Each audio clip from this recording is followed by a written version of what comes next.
Good curling. Good curling.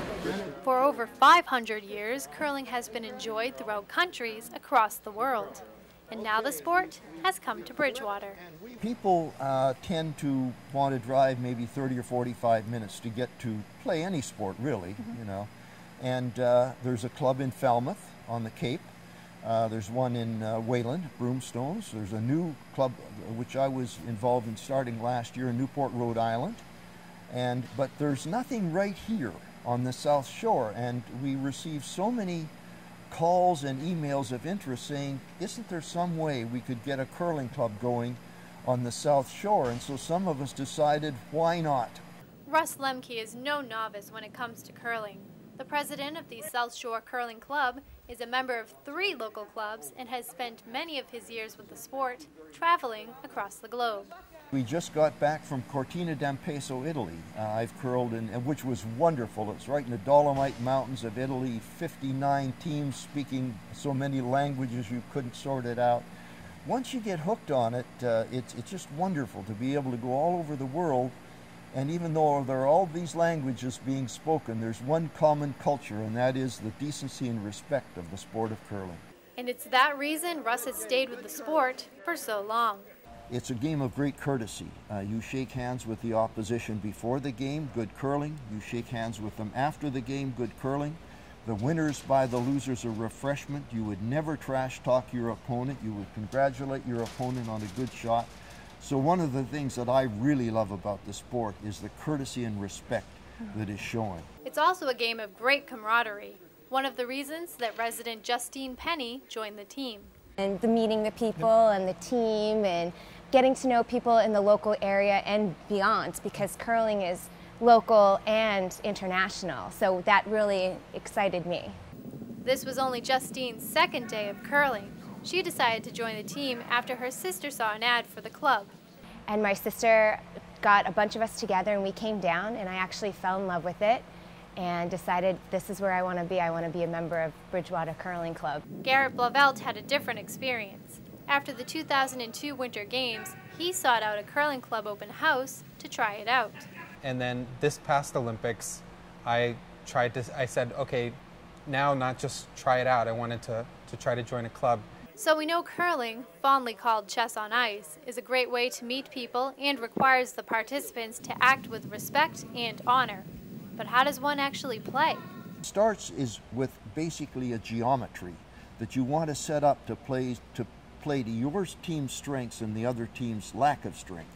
There are 4 players on each team, and there are 16 rocks. So each player throws 2 rocks opposite the other player, with the idea at the end of each end, or inning if you think of it that way, when all of the rocks have been played, that you want more of your rocks of your color to be closer to the center of the house, which we can see out here, than the opposition. And so for every rock you get closer to the center, you get 1 point. But scoring a point isn't as easy as it looks.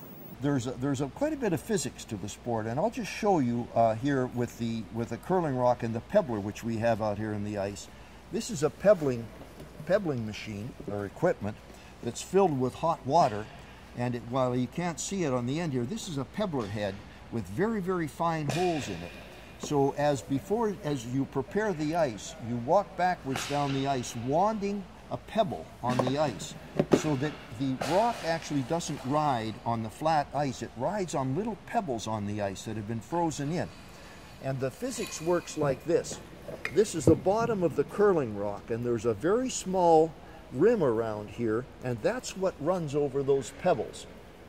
So while a rock is 42 pounds, it takes very little effort to get it down the ice, because it's running, this surface here is running on those little pebbles.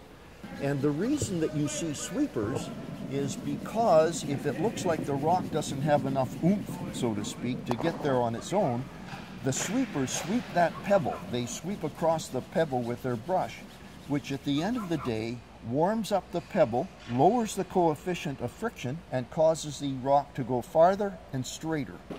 So sweeping can have a major impact on what happens to the rock, how far it goes and how much it curls.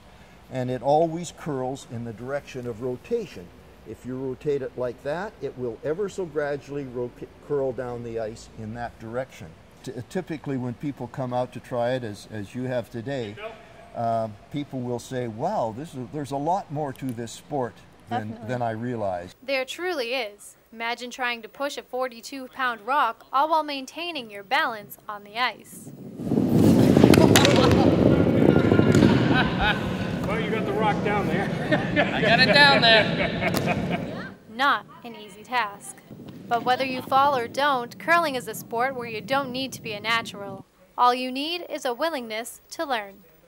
It's sort of a sport where you learn a little each time. Like you come in the first time and you learn not to fall, and then the next time you learn maybe to try to get the rock closer to where it's supposed to go. And it's something where it just seems like it's continuous learning, and I like the challenge there. And the South Shore Curling Club will be giving interested parties a chance to try out curling on August 27th and 28th. It's a full 3-hour lesson for only $35. And at the end of that time frame, typically about half the people get absolutely hooked on this sport, as I did many years ago, and they'll want to join. And the club has been formed. We already have 25 members. We have room for another 20. And what this club will do as we get going is we'll want to invite people here for tournaments and go away for tournaments. There are tournaments just all over the place, all over the world, which you can go to, and particularly in North America in the winter. You can spend your whole winter traveling around the country curling. For those that do want to join the club, practices will be held on Friday evenings starting October 15th until early April at the Bridgewater Ice Arena. We just want to thank Ben from the Bridgewater Ice Arena. We love our new home here. This is an awesome rink, and we just really like to thank Ben and the Bridgewater Arena. They're a great place to host a club. Additionally, the club is hoping to start a day curling team for those who are retired. It's that kind of a sport which draws a lot of attention, and for all ages, really. It's a sport called 8 to 80, and there are people 6 to 90 playing the sport. That's one of the beauties of the sport. To learn more about the club or to sign up for the Learn to Curl program, visit SouthShoreCurling.com or BridgewaterIceArena.com.